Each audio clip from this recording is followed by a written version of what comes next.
Hello and welcome to the Doctors Who podcast, and tonight we are covering chapters 25 and 27 of The Eye of the World by Robert Jordan. Perrin and Egwene, along with Elyas and the wolves, come across the Tinkers, or the traveling people, pacifists who refuse to do any harm to man or animal alike. Everything seems fine and content until Baalzamon returns to Perrin in his dreams, and they're forced to flee.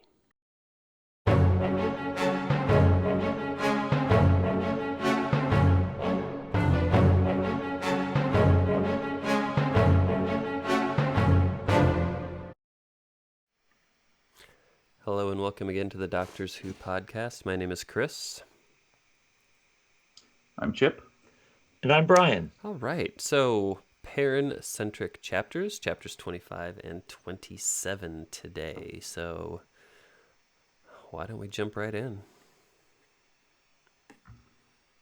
All right, so these are kind of interesting chapters. There's, again, not a lot of excitement, but there's a lot of world building here, especially in chapter 25, where we get to meet this whole new culture. So I'm going to probably butcher the name, but the Tuatha'an, Yeah. I think that's roughly how they say it, or the Tinkers, but I really love what Jordan's done here, where he takes kind of aspects from our, real world with these nomadic cultures, the Roma gypsies, Irish travelers who were also called Tinkers, maybe even the Israelites of biblical times, that these traveling nomadic tribes that have their own beliefs that kind of, talk about these beliefs to different cities or towns that they encounter, they travel to, and then people, some people might join up with them, but it was just kind of, fun to learn about this whole new culture that, and there's more to come, but this was really the first one that he dropped on us.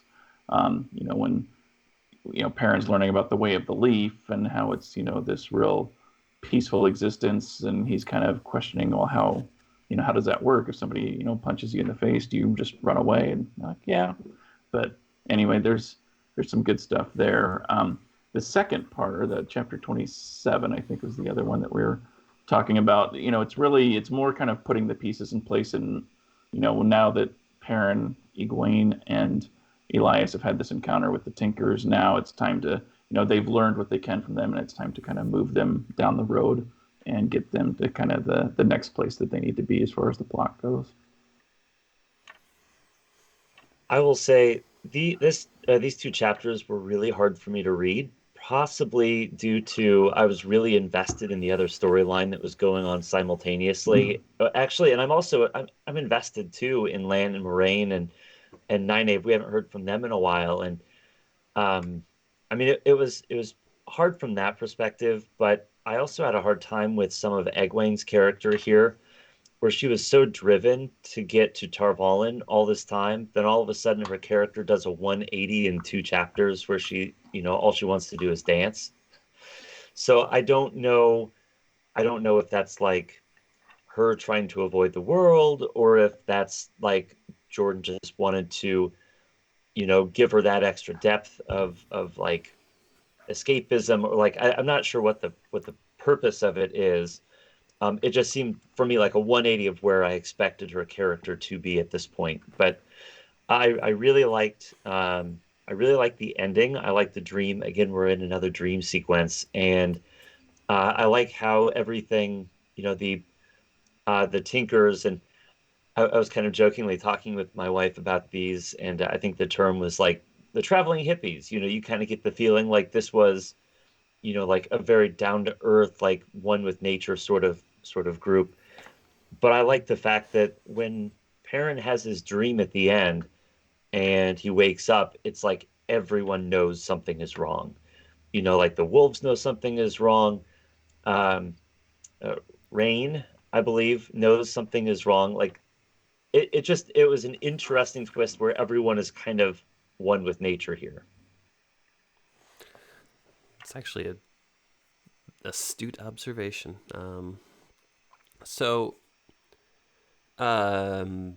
what these chapters do is they really start to open up Perrin's individual arc as one of the 3 main characters of this series of books. So Brian, I totally understand how being invested in what's going on in some of the other scenes, you're like, okay, what's going on? Because Perrin really hasn't hit the ground running like some of the others have. But the Hmm. the revelations with the wolves and how he's developing this ability and this rapport with them, and he can feel them, and the subtle things we see with Elyas and his relationship with the traveling people, and the dreams, because initially, like they were saying, like he hadn't had any dreams with Baalzamon since the wolves came, and then at the very end, he's like, surprise, they didn't really keep me away. Hmm. So um, yeah, and I would also agree that Egwene's behavior is decidedly different than her previous characterization. So that could be due to just like, it's like, okay, here's a place where we can just pretend everything's normal for a little while. I don't know, not sure, but yeah, that's what I've got. Brian, you got a song stuck in my head now when you said all she wants to do is dance. All I can hear is Don Henley. uh, you're welcome.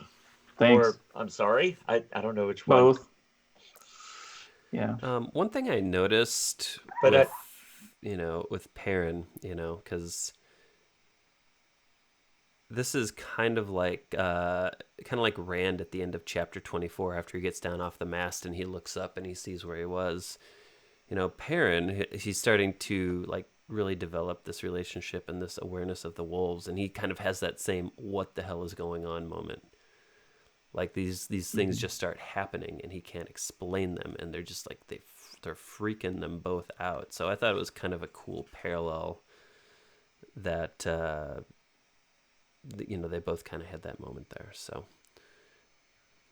Yeah, the interesting thing with Perrin is I think the first time I read this, it felt like everything happened so fast with him that all of a sudden he could, understand the wolves and he was in touch with them. But I think the second time through, you realize that he's had this ability all along and just never knew it. It's kind of like Rand, when he's doing some of these things that he doesn't know how he's doing them, but we the reader are starting to pick up that, oh, that's why he's doing that. But I feel like it's more the same with Perrin too, that even growing up and being a good hunter and having these quick reflexes and things that he's been pretty attuned to things in nature already. So I think sure. that it's always been there, but it's just like this whole awakening that he's realizing it now, and it's probably a little overwhelming that's a to good him. point.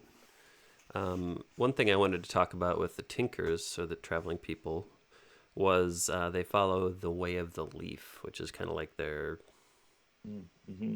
outlook, right? And so the leaf lives its appointed time and does not struggle against the wind that carries it away. The leaf does no harm and finally falls to nourish new leaves. So it should be with all men. So that's kind of their belief in a nutshell. Just for context, right? It's like, they're kind of the ultimate pacifists, which I think I might have said in the hook. Mm-hmm. So just kind of interesting just to add some more context, as Chip said in his take, to kind of this new culture that's being introduced. So. And one thing that I kind of got from these chapters too was how much of an outcast Perrin was from this group. Like Elyas wasn't exactly the most welcome in this group. Like he was kind of tolerated and they sort of liked him. Egwene they definitely liked, but Perrin with his axe, it just felt like, to your point about being pacifist, like it just felt like the entire time he was so self-conscious about, like, oh, this cloak, it's just obvious that I'm carrying an axe around and people keep giving me these weird And looks. he was also definitely the most restless and uncomfortable of the three of them too, Mm, because he was like, we need to true. go, we need to go, we need to go. And even Elyas, who Mm-hmm. really wasn't super comfortable there, was like, no, something tells me we need to stick around for a few more days. It's like one of those, Mm. when I have a feeling like this, I've learned to trust it type things. So yeah. Mm. I feel like, and it's been a while since I've read this, but if I recall correctly, Perrin has a lot of kind of self-confidence issues, or he's very self-conscious about, Mm-hmm. that he's a he's a big strong kid, and that he looks Yeah, different, or that Rand's so good with girls, Matt's just so easygoing, but I just kind of can't figure myself out sure. type of Yeah, character. So I think there's some of that too, that he just doesn't feel like he really fits in anywhere. So I would agree with that. Um, and kind of to that point, like in other chapters, we see like Rand kind of be like, "Oh, Perrin would know what to do." So it's kind of like they all yeah, think Hmm. each other is really good at all these different yeah, things, and I think that's just kids being kids, right? Um, True. the Elyas had a good quote. He had one last well, maybe 2 episodes ago, where it was like, uh, "Bad business killing warders," you know. So, but today he's got one that really I think anybody can take to Yeah. heart. And he says, "Take life as it comes. Run when you have to. Fight when you must. Rest when you can." So, Mm-hmm. I mean, I think he uses that to say, "Hey, you know what? We've got some downtime. Let's recharge. Let's eat yeah. well. Let's get our energy up." Yep. So, seems like a wise man, that Elyas. Um, Hmm. the Do we want to talk about that dream? Sure. I think we should. So, okay, we a lot of things kind of are happening all at once here, right? So, in this dream, he's back in his house and he's sharpening his axe, and he makes like, the book says something along the lines of, "Oh, soon it's going to be time to use it within this dream." So, like within this dream, he's like, something's going to happen. He knows something's going to happen, and the wolf that's laying between him and the door, I think, is also aware of that. But I thought that was kind of interesting, that he's sharpening the axe and he's like, soon it's going to be time to eviscerate people with it, type thing. So, yeah. Well, and the entire imagery of the wolves, like the wolf that catches on fire, where it's shooting fire like through its skin. Like the entire thing was very graphic. Like this is the first time that, I mean, I guess since the intro, where we've had some really graphic natured Yeah. scenes. Yeah, So, that's true. and the rats, I suppose, the rats being Oh, from a prior Yeah. dream. mm-hmm. But yeah, it's really like these dream sequences are pretty intense. Like you wonder what. So obviously, Balsamon is giving a message through the dream to the three.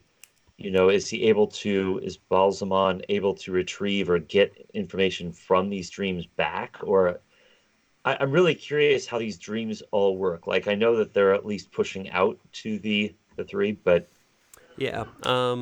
I don't know. Yeah, and we don't know a lot about Matt's dreams, so we know that he's had True. them, but he That's a good really point. hasn't talked about them, or we haven't seen them. We haven't had a Matt point of view No, we chapter haven't. either. So Hmm. but we know how Rand was impacted by them, and now we know how Perrin's kind of impacted by Yeah. them.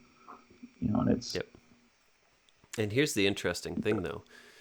When Perrin awakens, the wolves are aware of what happened in Perrin's dreams. hmm Hmm. and Elyas seems to Yes. be, Before, because yeah, Elyas is like, okay, it's time to go.